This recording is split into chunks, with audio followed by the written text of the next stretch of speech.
In this episode of Real Impacts, we're unpacking one of the most talked about and often misunderstood topics in the workplace, culture. I'm joined by Mike Carhart-Harris, and we talk about what culture is beyond the buzzwords, how it shows up every day in behaviours, decisions and interactions, and why even the smallest organisations can't escape it.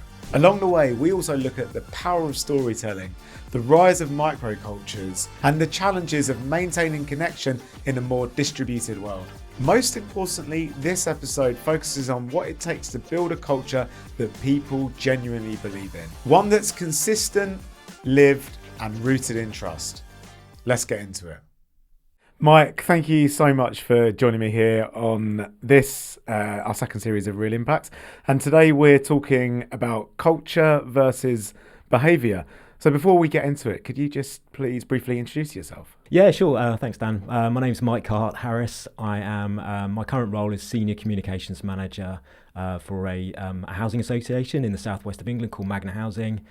But my background goes back to sort of the early 2000s when I was a journalist. So I started my career as a music and film journalist, and I sort of became an editor, deputy editor of a magazine. From there, I went into public relations, communications. So I spent nearly 10 years in local government comms in Dorset, and then from there I also went into the charity sector. So I worked for the RNLI, the lifeboat charity, for about 5 years. And since then, found my way into social housing. So, the last sort of 15 or so years been working in the public and not-for-profit sectors and a whole range of comms roles.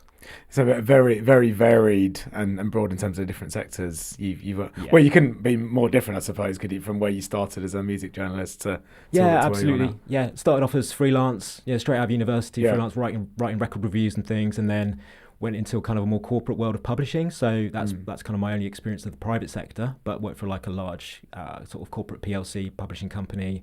And then, from there went into the public sector. So very different, but largely been working in that sort of not-for-profit space. Thank you very much, Mike. So we are here to talk about culture, and specifically culture in organisations. And it's a word that is used a lot, and there's tons of podcasts that talk about it. But what is culture? Well, it's a really interesting question, isn't it? It's a bit of a kind of an amorphous concept, really. So it's hard to pin down. It's not something you can touch, but what I would say is something you can feel in organisations. So for me, I think the general definition of culture is what happens when groups of people come together, and it's sort of the shared characteristics that group has in terms of its beliefs, its values, like what it stands for and how it does things. So I think one of the ways it's described a lot is the way we do things around here. I'm not sure I like that, but it kind of works. Yeah. But I think it's definitely that sense of if you walked into an organisation like day one as a new starter, you should be able to feel what the organisation is about. And it's as I'm sure we'll come on to talk about, it's not necessarily what the words that you might use to describe the culture, but it's definitely that sense of feeling of how things are done, like what are the norms, what's expected. So it's maybe a bit of a long answer, but it's those shared characteristics that sort of bind a group together, and sort of the story that you tell. Like, about got story in there already. Yeah. So with that, you said it's a feeling and the way things are done. So can you describe what that feeling is? So if I was to walk into the office here, what am I looking for in terms of what are the signifiers of culture, the culture of this office? So I'm conscious that probably straight away talking about it as a feeling is probably alienating some people who kind of think that's probably like a bit airy and sort of actually like how do you nail that down? But what it is I think it's really like the choices that you make. So like intentional choices you make, like guided by a set of principles or values about we do this and not that, we believe this, not that, we prioritize this and not that. So I think it's in everything in terms of kind of systems and structures within organizations, the hierarchy. It's in how you communicate kind of with a small c, so not necessarily your comms, but kind of how people interact with one another. It could be like how you do meetings, like whether you use Teams and like what the expectations are of that, whether you have cameras on or off, how you do your sort of corporate comms and meetings, and the flexibility that you have within the organisation in terms of where people work and how they work. It's things like that, really. Lunch breaks and things in getting into sort of the HR side of things in terms of like your terms and conditions of employment, but they're noticeable. I guess there's habits and norms, but also the ways you talk and then the ways you treat one another. And do you think culture is, I suppose this is a bit of a chicken and egg question really, what comes first, the culture or all of that stuff you mentioned? So is it culture first, values, etc. second, or values etc. first, culture second? Yeah, I think it's a really difficult one. I don't think there's any definite answer to that, and I think it does depend on the organisation, because it's also about the age of the organisation as well. So if you can think of like a really established like institutional organisation, like a well-known charity or something, there's a history there, isn't there? There's a set of traditions, and you kind of know what to expect. And also, if you're coming in there, even if you're coming in there as a new leader, you're inheriting all of that, aren't you? You're inheriting all that history, and partly it's your role to kind of preserve that, take that forward. But maybe you've been sort of charged with progressing that a bit and updating that. But also, if you're a brand new organisation and you're a startup, like how do you define your culture from the get-go? And that's, in some ways, that's kind of easier to do, but it's also tricky. So. I think cultures exist whether you name it or not. So whether you choose to define it or not, I think all organisations have culture, and some leaders, quite dismissive of actually the idea of culture. They don't really like to talk about it. They don't think it really matters that much. Maybe particularly, if organisations are more focused on profit and kind of the bottom line, maybe that's not priority for them. But yeah, I think it's it's there, and it's you can have a culture with two people together. If you have a shared interest, if you have a shared football team that you support, you have a shared culture there. So but also obviously as organizations grow, then that becomes kind of more defined in terms of those values, those beliefs that you share, what you have in common. So before this episode, Mike, I shared a link to a paper with you, written by Nottingham Trent University, and in that paper they spoke about a survey they did with over 1,000 organisations in the UK, all about culture and how it manifests in day-to-day life in the organisations. And I'm just going to read this here. So one of their findings was that just 18% of the employees surveyed felt that their organisation's stated values or external image was aligned to the current company culture, and a quarter believed that the behaviour of their leader didn't reflect the values portrayed externally by the company. But leading on from this, when organisations talk about culture and they're describing what they aspire to be, do you think they're describing what they aspire to be or what people actually experience day to day? Yeah, I think it's, by and large, like mostly it's going to be what they believe their culture to be. So it's what they've told themselves, what they've told the organisation that their culture is, and maybe what they've convinced themselves what their culture is. But whether that's exactly, replicated in what people experience in the organisation day to day, I would say that survey is probably pretty accurate in terms of what most people experience working inside organisations, and that could be apparent to people working outside organisations as well, your customers, your clients, your suppliers. So I think what happens there is, you've got a gap there, haven't you? You've got a gap that comes about between what you say and what you do. So speaking as a public relations professional, I'm in the business of reputation, and I like to say the currency of reputation is trust, and you get trust when you're credible. And for me, I think that the three big things for me around good communication in organisations is transparency, consistency, and sort of accessibility or availability. And if you're failing on those three fronts, you're not following through on what you say, and you're not walking the talk, if you like, is another catchphrase.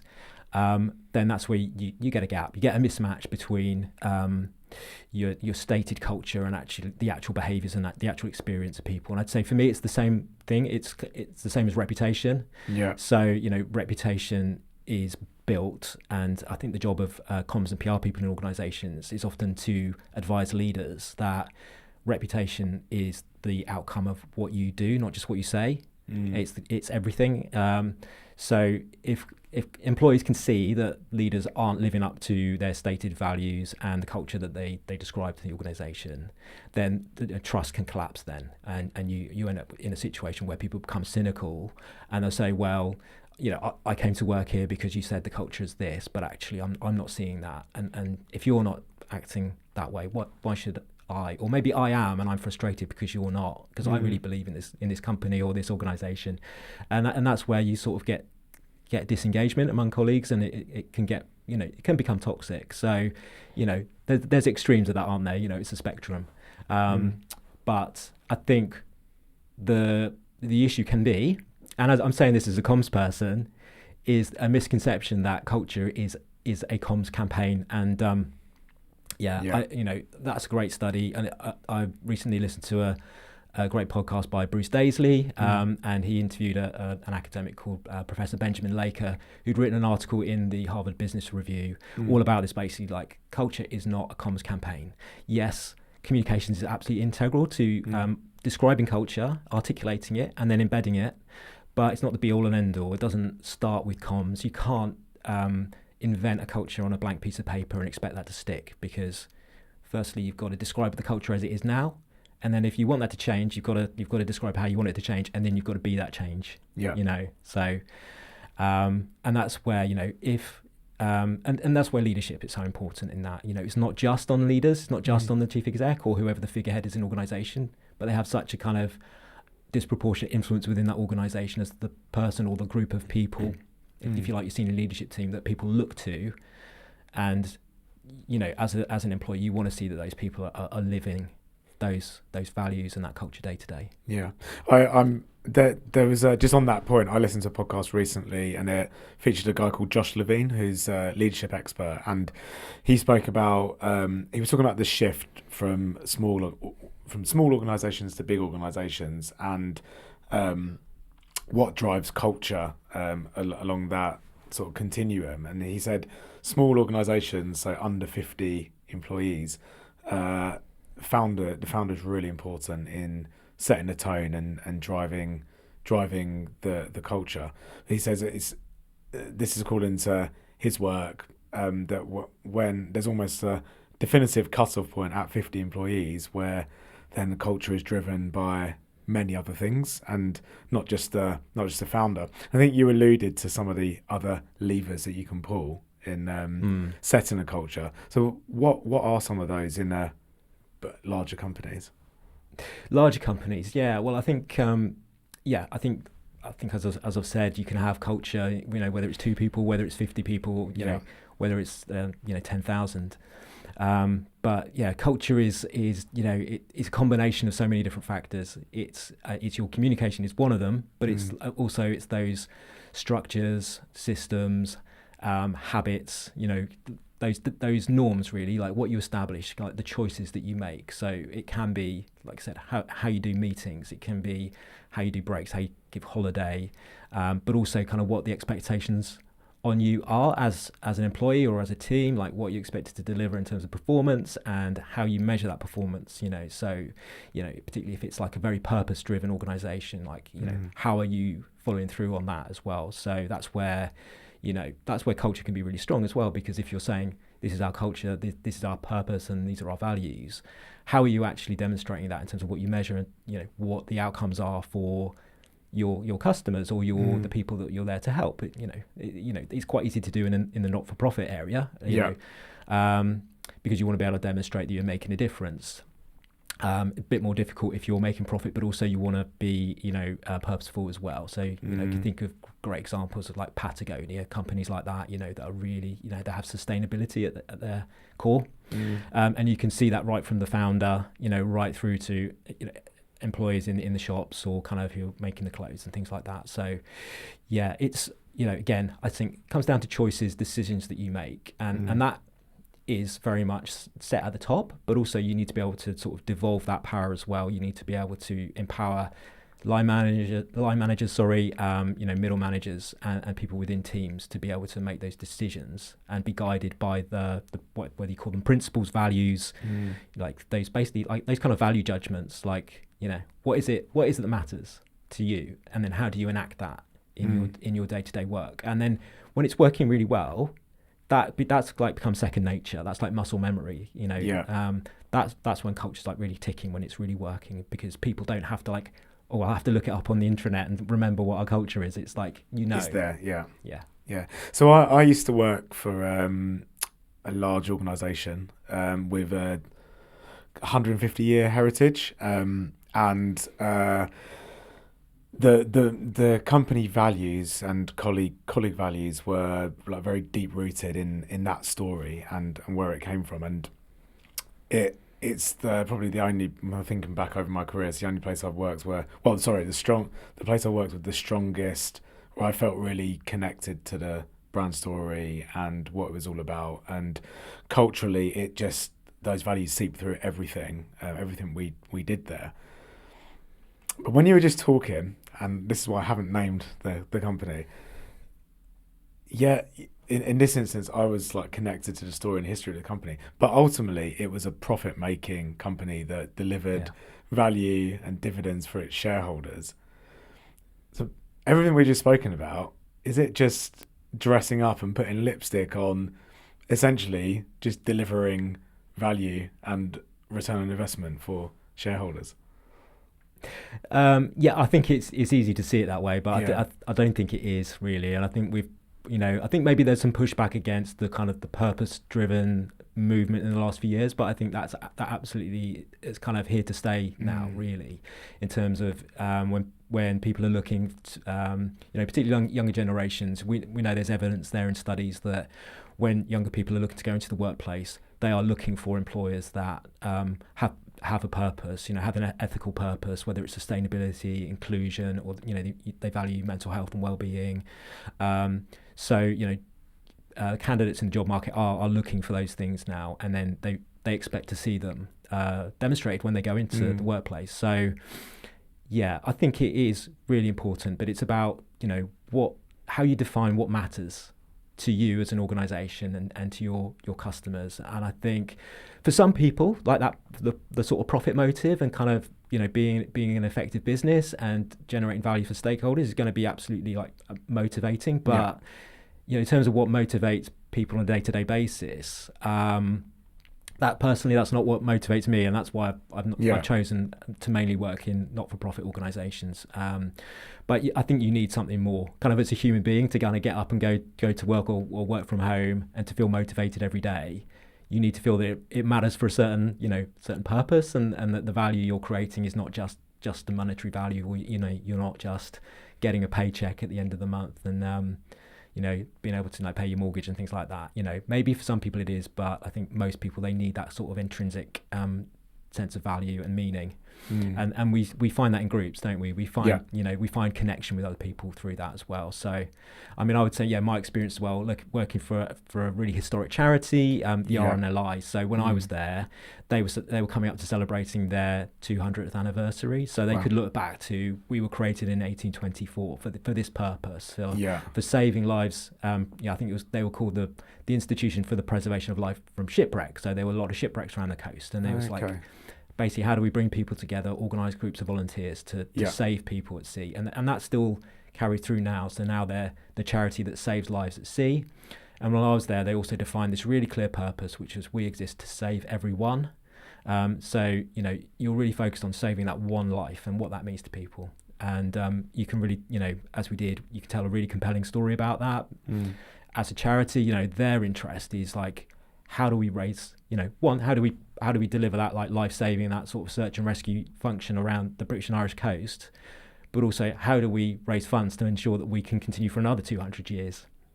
Because as a charity, if people don't donate, they will cease to exist. And so you need to keep reinventing that purpose and that culture. And I would say even there, it's not, not everything is perfect, because over time society changes around you, and you need to be able to adapt and evolve to that. And we've obviously seen that over recent years.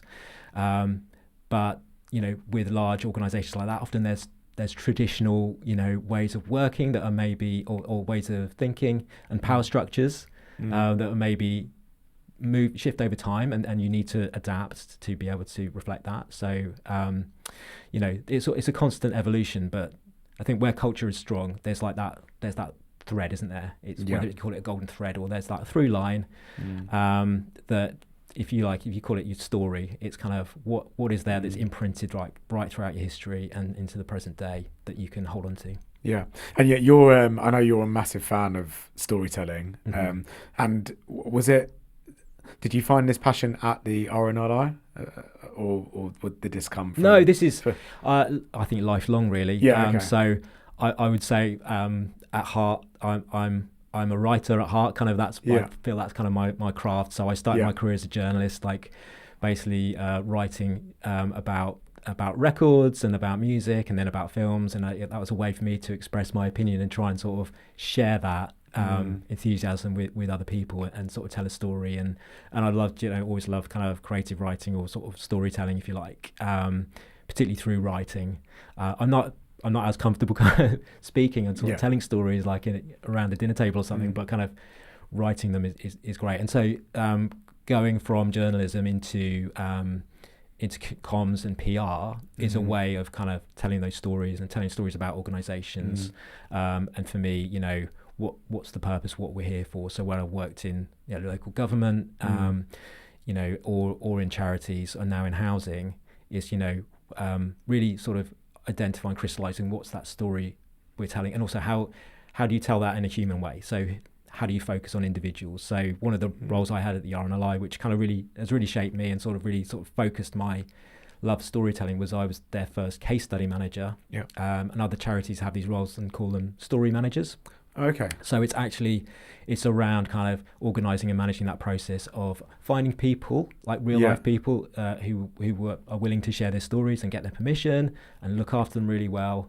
Consider all their needs and the duty of care to them, and to be able to share their stories. So as you can imagine, at the RNLI, often there were people that had experienced trauma, so through being rescued or maybe nearly losing their life. In some cases, very sadly, they'd lost loved ones, so they were bereaved.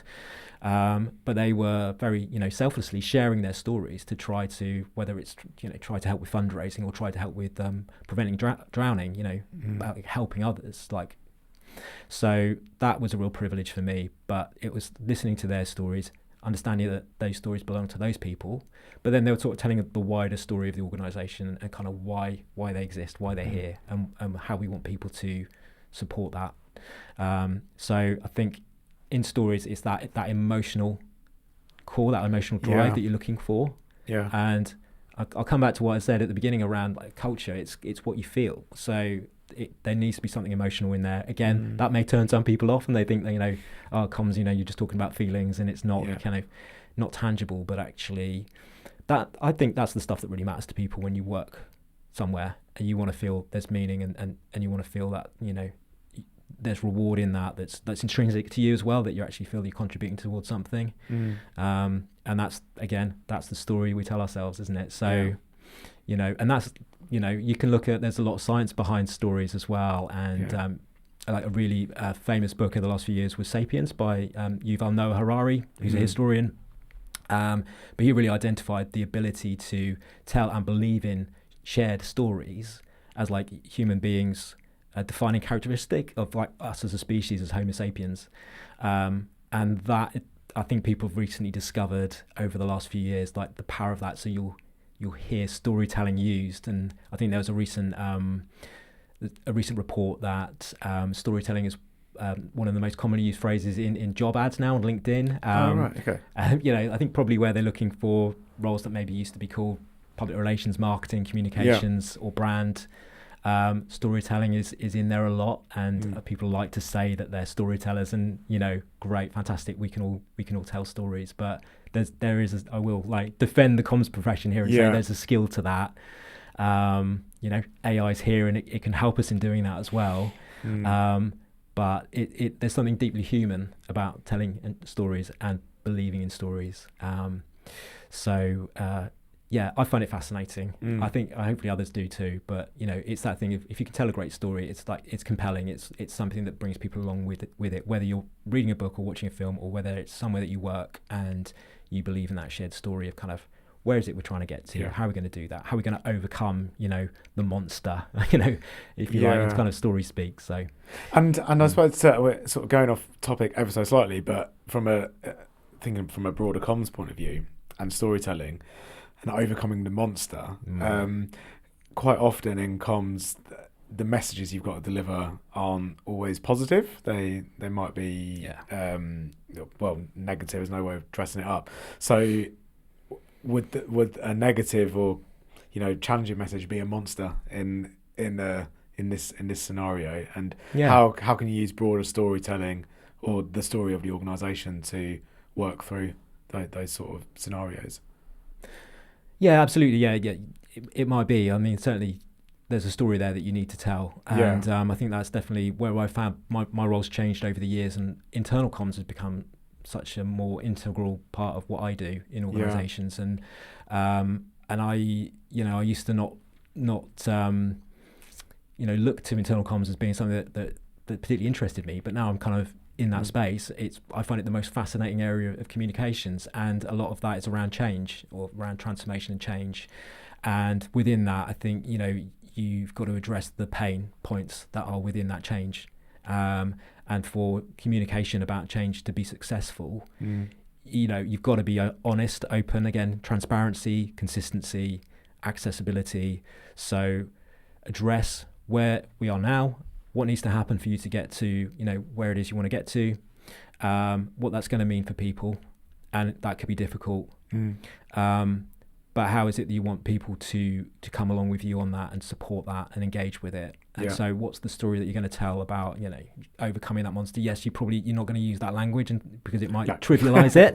It certainly would, actually, so you can't dress it up, and it's not about spin. It's actually the opposite to that, because people very much see through anything that feels superficial, feels like spin.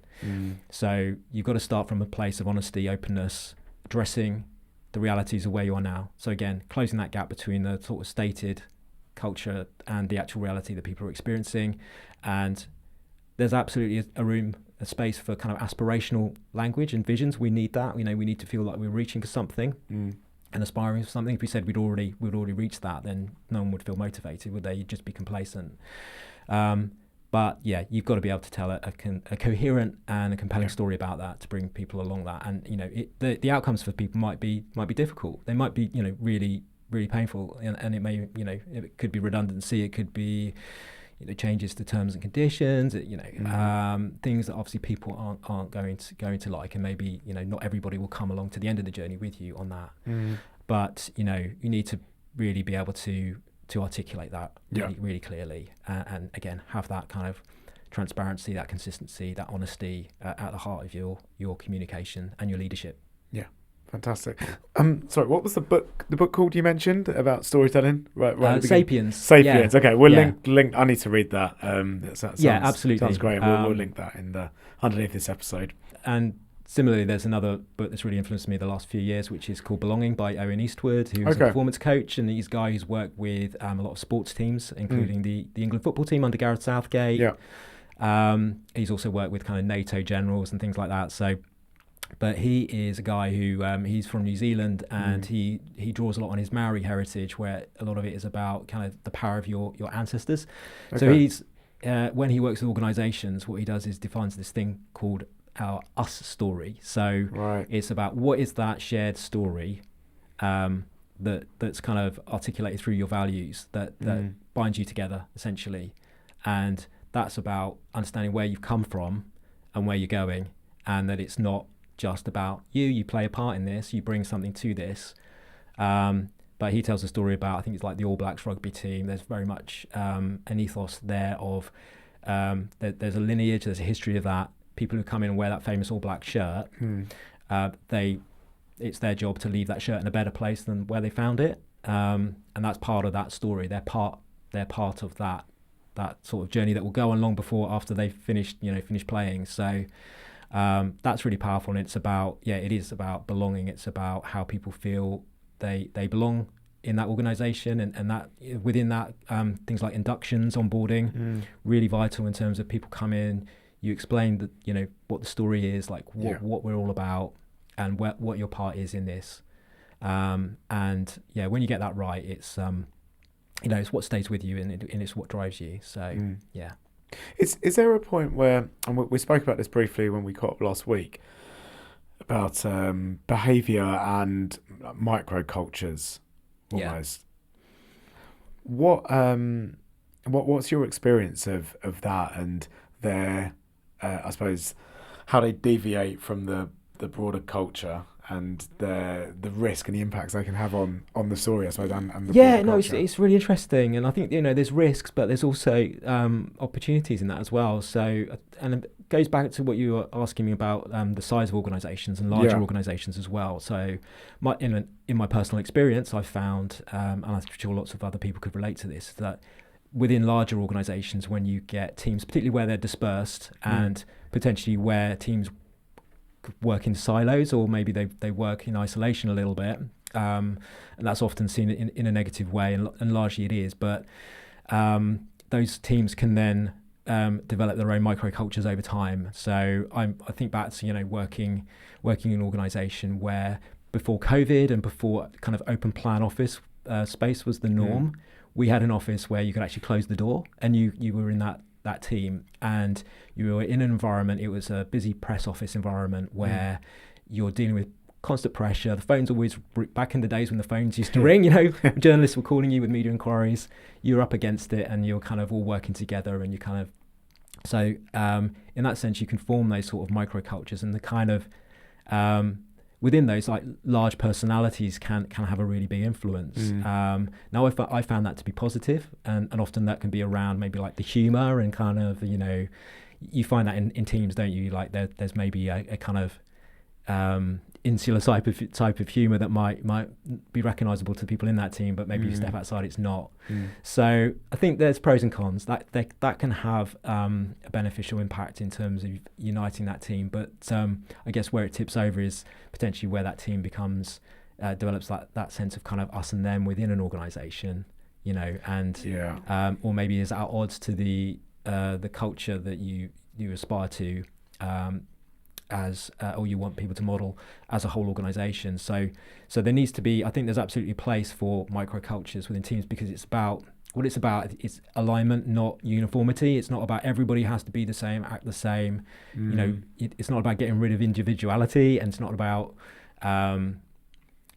taking teams' own identities away. It's like you can have that, but what are the common features that bind us together within the wider organisation? And so you can have nuance within that, you can have difference, but I think you have to guard against like things tipping over, and also where large personalities can dominate as well. It can become more about that person's individual presence or their ego often than it is about the collective group. So I think it's something you need to watch out for, but it's again, I think it's just a feature of groups of people coming together, and you'll have groups within groups, and you'll have cultures within cultures, but within that, if you can hold on to a coherent sense of culture, coherent set of values and beliefs that define you as an organisation, then there's space for that. Do you think it's a degree of that is more challenging nowadays with, you alluded to it, with remote working, and just how we don't necessarily have nowadays teams cut off in a separate room, or maybe not so much, but we do have lots of individuals lone working remotely. Do you see that as a challenge to company culture? It is a challenge, and I think it's one I think we're still grappling with, aren't we? And if we work in that way, and I've certainly found that personally, as somebody that works almost 100% from home. I'm fortunate that I have an office that's within 40-minute drive of where I live, and I can go and work in that office and see people, and often I kind of need that human connection of actually seeing people face to face, even if it's not my direct team. but also, value the autonomy of working from home and having that flexibility as well, which I think, a lot of people do now. So yeah, absolutely there's a challenge. And I think when we all were sort of thrust into that, well, not that like working from home was invented during COVID, I remember, the years before that, there was a lot more talking about flexible working and sort of hot desking, but it obviously accelerated it massively. Yeah. And so we were all thrust into that world, and we were kind of discovering this and kind of this new normal, which I think is still being normalized, isn't it? When you're on Teams calls and things, and you're still having to remind people to come off mute and stuff. But so I think it's a challenge, because I think regardless of what you say, I mean, maybe it's a personal view, but you can't beat sort of face-to-face contact really, in terms of actually meeting somebody and forming a connection with them. I think it's totally possible to do that remotely and digitally online, but there are there's just different ways of interacting, and it's just a different environment. So I think there's very interesting ways that you can design ways of forming culture within remote and dispersed workforces, and it's about kind of creating those habits, like creating those rituals, you could call it, sort of, so regular ways of collaborating, meeting, and doing that so you can do that in sort of asynchronous ways as well. So it's not all about kind of being present at a particular time. So you can use like shared channels, shared documents, and different ways of kind of sharing information, and also building in time for that kind of social interaction. So I think it's a bit of a cliche. People say, oh, kind of we lost those kind of water cooler moments. We used to chat about telly when around the water cooler, or like the kitchen, like getting a cup of tea. We can design those in, and I think a little bit maybe we've lost those over. I remember certainly at the early days of COVID, you used to kind of create those kind of virtual coffee breaks and quizzes and things, and and we can get into this kind of cycle of busyness, can't we, where it's like back-to-back Teams meetings and calls, which obviously can be quite draining. Back-to-back in-person meetings. Absolutely, and all those meetings that you sat in and you can, get out of, and you couldn't do the work, and you're kind of thinking, why am I in this meeting? But so in many ways, it's still, the same problems persist, don't they? It is a different world. I think we just need to be more creative about the ways that we are intentional about shaping and influencing culture, and it comes down to behaviours at the end of the day, and it's how, for leadership, but also for everybody, it's how you show up. How do you show up on that Teams call? But also, how do you allow for people's differences as well? So, it might be about kind of, well, we have cameras on here, but actually, are there reasons why people would want their camera off? And are they genuinely valid reasons in terms of that, people's mental health and those sort of neurodiversity and things like that as well. So kind of we're learning all the time about how we kind of accommodate that and get the most out of people individually and as groups. So I think it's definitely possible to do in that remote world. So Mike, we're coming to the end of this episode now. Thank you so much for being so open. I've got one final question for you, and it's for any of the leaders out there listening to this podcast. What are 2 or 3 practical things that they can do to close any gaps they've got between behaviour and culture? Well, I think the first thing I would say is start by listening. So I think within communication, I think the really underrated side of communication is listening. So it's not just about what you say, it's about actually hearing and active listening as well. So actually really taking on board what people are saying. So start by using all of the sources that you can within your organisation, whether you have an employee satisfaction survey, and however regularly you do that, or your internal communication channels. If you have, whether it's your intranet, if you have ways of people providing comments, if you have something like Viva Engage, where people are commenting on that, or looking at your exit interviews as well, or if people are leaving Glassdoor reviews. So all those different sources you have of feedback. And creating them as well. So, I come back to the point of accessibility, and that's also about availability. It's being available, because I think we can all probably think of leaders that we've worked with who've said, my door is always open. And then in reality, we found that actually when we try, it's not, or there are barriers to that, or we feel afraid of approaching them, maybe because of their behaviours and or their presence, and that can be difficult. So I would say, be available and be open to listening. And I would also say within that, try to avoid the impulse to be defensive, which I think we all have. But I think particularly because being a leader, and I'm not the leader of an organisation, but I manage a team. It can be a lonely experience. But you need to be able to hear what people are saying, and you might not agree with what they're saying, but you need to be able to hear that. And I think where they're talking about their real lived experiences, if that's what they feel and that's how it feels for them to come to work or to go to work, online, however they do it, you really need to be listening to that. So I'd start with that. From that then, I think it's really worthwhile if you're actually purposefully looking at designing or embedding culture in your organisation, maybe reviewing it, refreshing it. You need to be able to understand what your culture is now. So part of that is listening, but there are also lots of ways that you can do like an audit of your current culture. So looking at all those signals, all those habits, all those norms, the ways you do meetings, the ways you do holiday, you structure your day, the ways you communicate. So audit all of those and actually say, does this match what we're saying our culture is or what we want it to be?